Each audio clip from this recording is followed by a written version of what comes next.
What's going on, everybody? This is Thomas. Welcome back. Welcome back. Listen, this is 101 Contradictions in the Christian Bible. Listen, if this is your first time with us, we're going through 101 Contradictions in the Christian Bible. It's a pamphlet created by Shabir Ali, the world's foremost Islamic apologist, right, leader for the Islamic faith.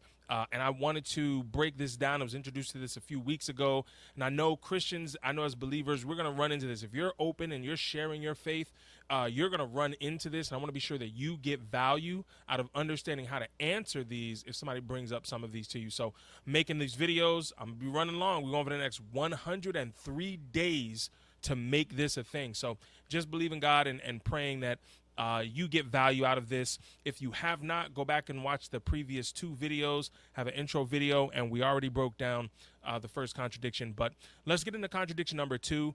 Technically, contradiction 2 and 3 are from the same text. They're just different numbers that are issues, but we're still going to break them up into separate days, mainly because we got time to cover. So we ain't going nowhere, 103 days, so stay with me, right?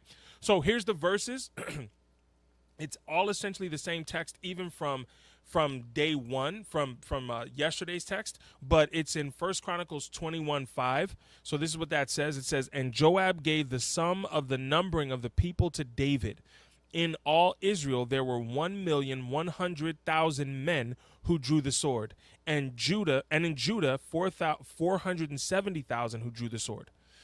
2 Samuel 24:9, this is what it says, "And Joab gave the sum of the numbering to the people to the king. In Israel there were 800,000 valiant men who drew the sword, and the men of Judah were 500,000." Right? So when we talk about contradictions or inconsistencies, this is one of the ones that pops up, and rightfully so. The numbers don't match. So again, we spoke about this yesterday in the previous video, but this Chronicles and Samuel, 1st and 2nd Samuel, 1st and 2nd Kings, and 1st and 2nd Chronicles, all 6 of these books tell essentially, they speak about the same period and essentially speak about the same things happening. The only difference is the first 4 books, 1st and 2nd Samuel, 1st and 2nd Kings, those deal with the kingship, the monarchy of Israel, and they deal with the political side of it.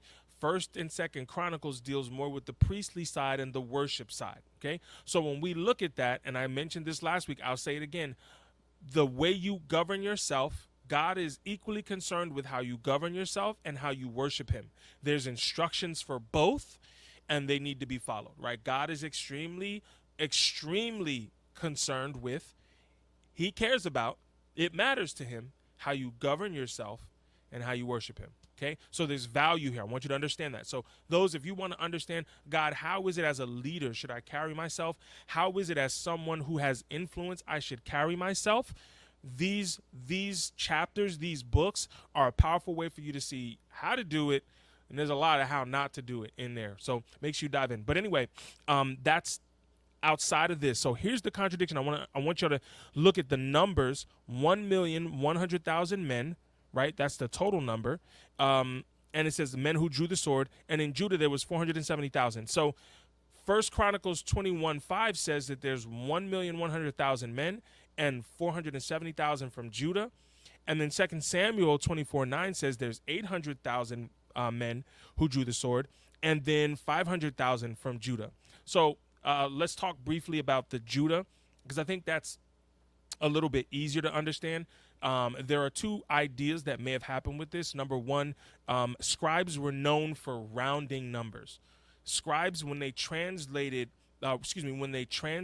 these things, when they were copying these, the copyist would at many times round some of these numbers. So 470,000 would become 500,000, because at the end of the day, the number may not have changed, right? 30,000 at that level for the copyist doesn't seem to be a major error. They just want to get a nice round number. So that could have happened.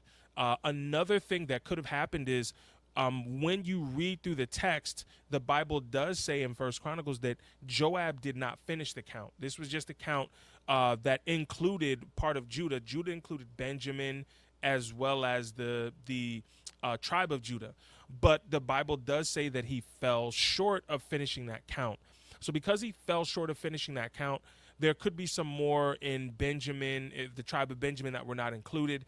So that's also possible. At the end of the day, the 470,000 that are there, that number is different than the 500,000, either because the copy is rounded or because it doesn't include a full count like it says in First Chronicles 21:5.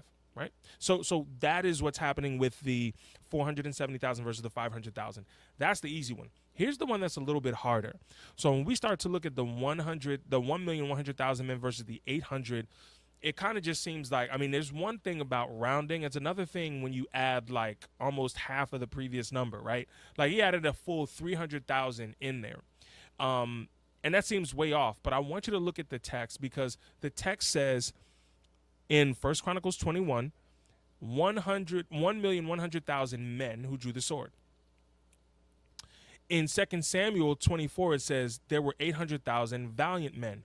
Or in some of the older texts, it says 800,000 mighty men who drew the sword.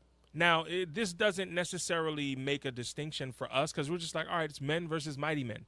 But there's a difference, okay? So when you look at the Hebrew, in the Hebrew, both words are ish.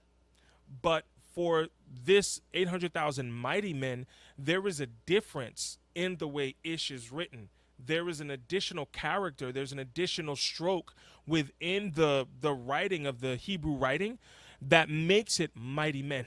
It makes a distinction between regular men, right? Men who are of fighting age, and men who are battle-seasoned warriors. So there's a difference between being a veteran, right, and you just got your gun yesterday. So how many people are ready? Well, we got, in the time that you came back from war, David, you got another 300,000 men that are just here.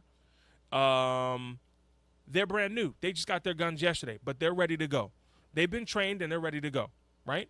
But these 800,000 over here, these are mighty men. These are battle seasoned. They done went to war. They got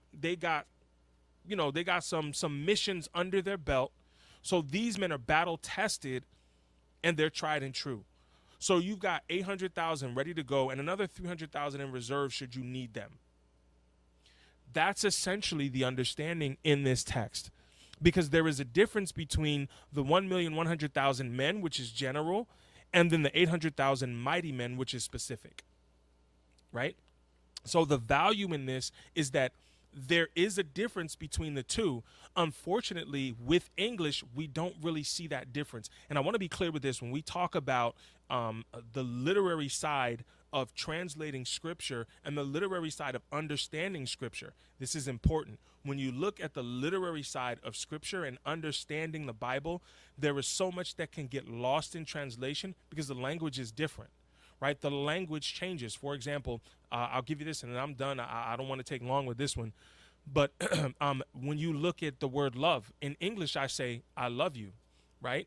And if I say I love you, I could say it to my wife, honey, I love you.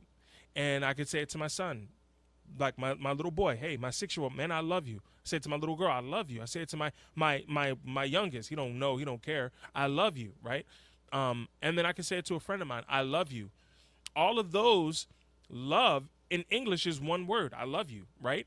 But the understanding is different between the words, because you would assume that if I say I love you to my wife, it's a romantic love, versus if I say I love you to my children, right, it's not romantic. If you try to assimilate love, the same understanding, right, of the first love to the second love, it would cause a problem for me. Because now, me speaking that to my children, it makes me sound like a pedophile, right? Makes me sound like a weird dad. Like, dude, really? Because there's a difference in this understanding. There's a difference in, so the words, language, it doesn't, like, we have to dig and get understanding. That's why context is so valuable when you're studying Scripture. When you're studying any book, you need to understand context. What is being said? Where is it being said? What is the context of the passage that we're reading, right? Especially in the New Testament. New Testament are letters that are broken up by verses. We do that to make it easier to read, but it's really one letter that flows. So when you take one of those verses out, it causes a problem. You take a word out, it causes a problem. Here's the deal. I need to dig and further understand. So Men and mighty men, two different things, right? So essentially, there is a difference there, right? Not a discrepancy, but it's just speaking about mighty men versus all of the men that are available. Okay.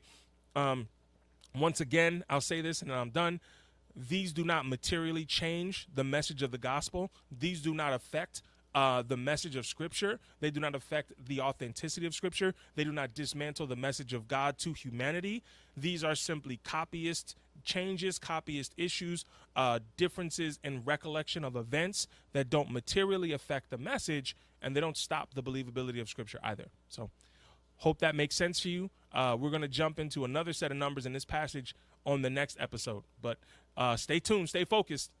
We got more to go.